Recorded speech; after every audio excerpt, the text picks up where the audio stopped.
कक्षा 7वीं की student finally आपके यहाँ विषय हिंदी का अर्धवार्षिक मूल्यांकन 2024-25 पेपर लिख के आ चुके हैं। आप लोग बहुत से रिकमेंड रहे थे कि यहाँ पर अर्धवार्षिक परीक्षा का यहाँ पर हिंदी विषय पे लाओ, तो फाइनली आपका यहाँ पर हिंदी विषय पे आ चुका है। और साथ ही आप यहाँ पर दिल्ली पूर्णांक आपका 60 नंबर का रहेगा कक्षा 7, और समय आपका यहाँ पर 2.5 घंटे रहेगा, ठीक है। और साथ ही आप यहाँ पढ़ सकते हैं अर्धवार्षिक मूल्यांकन 2024-25 विषय हिंदी प्रथम भाषा कक्षा 7, और निर्देश आते हैं तो निर्देश पढ़ लीजिएगा। और साथ ही आप यहाँ पर वीडियो को लाइक कर लीजिए, चैनल को सब्सक्राइब कर लीजिए, क्योंकि यहाँ पर पेपर लाने बहुत ही ज़्यादा मेहनत लगती है। तो आप वीडियो को यहाँ पर लाइक जरूर कर लीजिएगा, और इस वीडियो को अपने यहाँ पर दोस्तों तक भी शेयर कर दीजिए, जिससे वो भी यहाँ पर हिंदी पेपर में 60 में 60 नंबर ला सकें, ठीक है। तो आपको इस वीडियो को अपने दोस्तों तक भी शेयर करना है। अब चलिए जो आपके यहाँ पर हिंदी के पेपर वो देख लेते हैं। तो आपके आते हैं बहुविकल्पी प्रश्न आते हैं, प्रश्न 1 से 5 तक। तो निर्देश आता है, प्रश्न को पढ़कर नीचे दिए गए विकल्पों में सही विकल्प चुनकर उत्तर लिखिए। तो आपका आता फूले कदम कविता में कवि का मन किसे छूना चाहता है। तो आप यहाँ पर देखिए अंबर को, और बी आता आपका कंदुक को, और सी आता आपका कदम्ब को, और डी आता, ठीक है, डी ऑप्शन देख लीजिए बादल को, ठीक है। तो जो आपके यहाँ पर दिया गया, ठीक है, आप यहाँ पर देखिए फूले कदम्ब कविता में कवि का मन किसे छूना चाहता है। तो इसका जो राइट आंसर रहेगा वो आपका सी हो जाएगा, कदम्ब को, ठीक है, कदम्ब को छूना चाहता है। फिर आपके यहाँ पर दूसरा आता दीपू से सभी क्या करते थे। तो आपको बताना है कि जो आपका यहाँ पर दीपू लड़का था उससे सभी क्या करते थे, ठीक है, आपको यह बताना है। तो आप यहाँ पर देख लीजिए, इसका ए ऑप्शन आता है ईर्ष्या, और बी आता आपका घृणा, और सी आता आपका द्वेष है, और आपके यहाँ पर डी आता लड़ाई, ठीक है। तो जो आपके यहाँ पर दिया गया दीपू से सभी क्या करते थे, तो इसका राइट आंसर आपका ए हो जाएगा ईर्ष्या। इससे आपके यहाँ पर राइट आंसर रहेगा, ठीक है। फिर आपके यहाँ पर तीसरा आता है, तो तीसरा देख लीजिए, आज रविवार का दिन है, वाक्य में रेखांकित शब्द का समानार्थी शब्द कौन सा है, ठीक है। तो आप यहाँ पर देख लीजिए, जो आपका यहाँ पर रविवार है, तो रविवार का आपको यहाँ पर रेखा वो समानार्थी शब्द लिखना है, ठीक है। तो इसका ए आता आपका दिनकर, और बी आता आपका दिवाकर, और सी आता आपका दिवस, और डी आता दिन। तो इसका राइट आंसर आपका दिवस हो जाएगा, क्योंकि जो आपका यहाँ पर रविवार है, रविवार का आपका जो यहाँ पर समानार्थी होता है वो आपका दिवस होता है। तो दिवस आपका राइट आंसर रहेगा।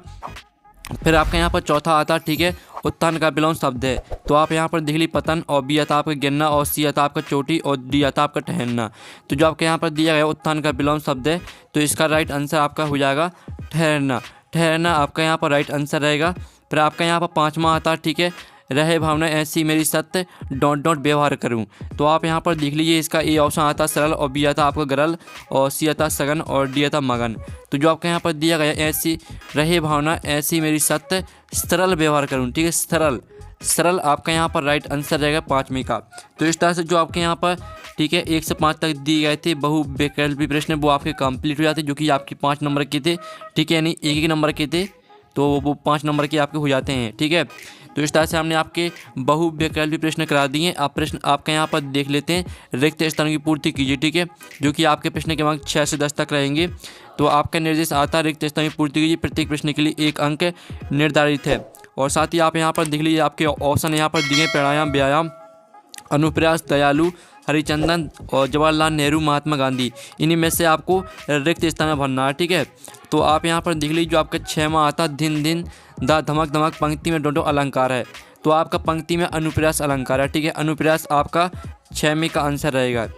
और साथ ही आप यहाँ पर देख लीजिए, आपका अनुप्रयास यहाँ पर लिखा भी है, तो यही आपको 6 में रिक्त स्थान भरना है। फिर जो आपका यहाँ पर 7वां आता अष्टांग योग का चौथा अंग डॉट है। तो यहाँ पर अष्टांग योग का चौथा अंग प्राणायाम है, ठीक है, प्राणायाम आपका यहाँ पर राइट आंसर रहेगा, ठीक है, प्राणायाम ये आपका यहाँ पर आंसर रहेगा 7वीं का। और साथ ही आप यहाँ पर देख लीजिए, आपका लिखा हुआ है। फिर आप यहाँ पर देख लीजिए, फिर आपका 8वां आता दया करने वाली व्यक्ति को दोनों कहते हैं। तो यहाँ पर दया करने वाली व्यक्ति को दयालु कहते हैं। दयालु आपका यहाँ पर राइट आंसर रहेगा, ठीक है, 8वीं का। फिर आपका यहाँ पर जो 9वां आता है, तो 9वां देख लीजिए, पंख बना डॉट मेघ बजे। तो पंख बजा, ठीक है, पंख बना हरिचंदन, ठीक है, आप यहाँ पर देख लीजिए, आपको हरिचंदन यहाँ पर दिख रहा होगा, तो यही आपका 9वीं का आंसर रहेगा, ठीक है। आपको हरिचंदन यहाँ पर 9 में रिक्त स्थान में भरना है, पंख बना हरिचंदन मेघ बजे। फिर आप यहाँ पर देख लीजिए, आपका 10वां आता भारत एक खोज डॉट द्वारा लिखी गई एक प्रसिद्ध पुस्तक है।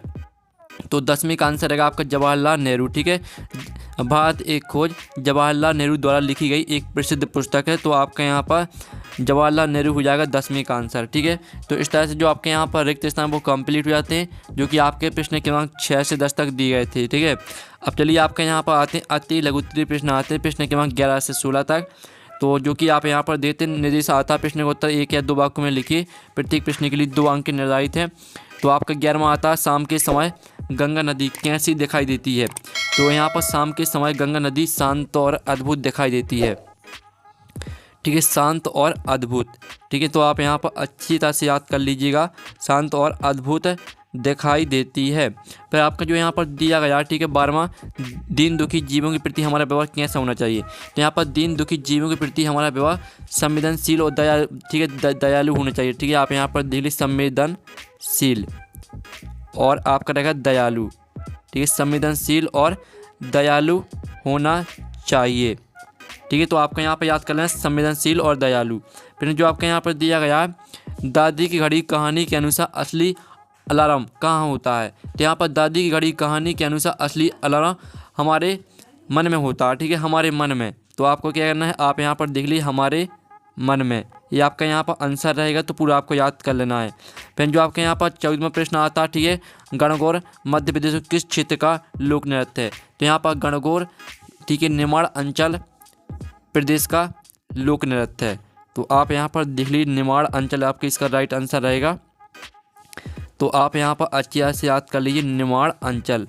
ठीक है, ये आपका यहाँ पर आंसर हो जाएगा, जो कि आपका 14वें क्वेश्चन का आंसर है। फिर आपका जो यहाँ पर 15वां था, एक को अति सूक्ष्म साधन कौन कौन से हैं। तो आपको एक के अति सूक्ष्म साधन बताना कौन कौन से हैं। तो इसका आंसर आपका रहेगा, ठीक है, इसका आंसर आपको खुद करना है।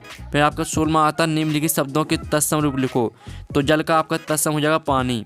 ठीक है, और पुष्प का तत्सम आपका हो जाएगा फूल, और पर्वत का तत्सम आपका पर्वत ही रहेगा, क्योंकि पर्वत का जो तत्सम हो पर्वत ही होता है। ठीक है, तो इस तरह से आपके यहाँ पर जो अति लघु उत्तरीय प्रश्न दिए गए थे वो आपने आपके कंप्लीट करा दिए। प्रश्न के क्रमांक 11 से 16 तक दिए गए थे, वो आपके कंप्लीट हो चुके हैं। अब आते हैं आपके यहाँ पर लघु उत्तरीय प्रश्न आते हैं। ठीक है, प्रश्न के क्रमांक 17 से 22 तक। तो आपका यहाँ पर निर्देश आता है प्रश्न का उत्तर 40 से 50 शब्दों में लिखिए। प्रत्येक प्रश्न के लिए 3 अंक निर्धारित है। तो आपका 7वां आता, नेहरू जी ने अपनी भस्म को गंगा में डालने की इच्छा क्यों व्यक्त की है। फिर आपका 18वां आता, मेघ बजे कविता में कवि ने किन किन बातों का उल्लेख किया है। फिर आपका आता 19वां, सज्जनता की पहचान किससे होती है। और साथ ही आप यहाँ पर देख लीजिए। फिर आपका 20वां आता, मैं व्याह जगत में मेरा सब जीवों से नित्र है, इस पंक्ति का भावार्थ लिखिए। फिर 21वां आता, नेहरू जी ने अपनी भस्म को गंगा में डालने की इच्छा क्यों व्यक्त की है। और इसका 22वां प्रश्न देख लीजिए। फिर आपके यहाँ पर आते हैं दीर्घोत्तरीय प्रश्न आते हैं, प्रश्न क्रमांक 23 से 26 तक। ठीक है, जो इनके आंसर वो भी हम बताने वाले, पहले आप प्रश्न देख लीजिए। तो निर्देश आता है प्रश्न का उत्तर 75 या 100 शब्द में लिखिए। प्रत्येक प्रश्न के लिए 5 अंक निर्धारित है। तो आपके यहाँ पर 23वां आता, किसी एक महापुरुष के 10 वाक्य लिखिए। ठीक है, जवाहरलाल नेहरू, महात्मा गांधी और डॉक्टर अम्बेडकर, तीनों में से आपको किसी एक पर 10 वाक्य लिखने हैं। फिर आपका 24वां आता, मेरी कविता का मुख्य भाव अपने शब्दों में लिखिए। 25वां आता, दीपू गढ़ी कहानी के पात्रों के बारे में अपने शब्दों में लिखिए।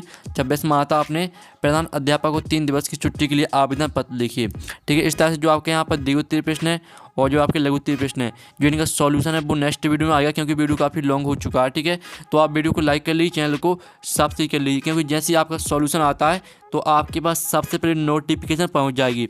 और पेपर का PDF डाउनलोड करना चाहते हैं तो उसकी लिंक वीडियो के डिस्क्रिप्शन दी गई है, तो आप वहां से पेपर PDF डाउनलोड कर सकते हैं। तो हम नेक्स्ट वीडियो में, थैंक्स फॉर वॉचिंग।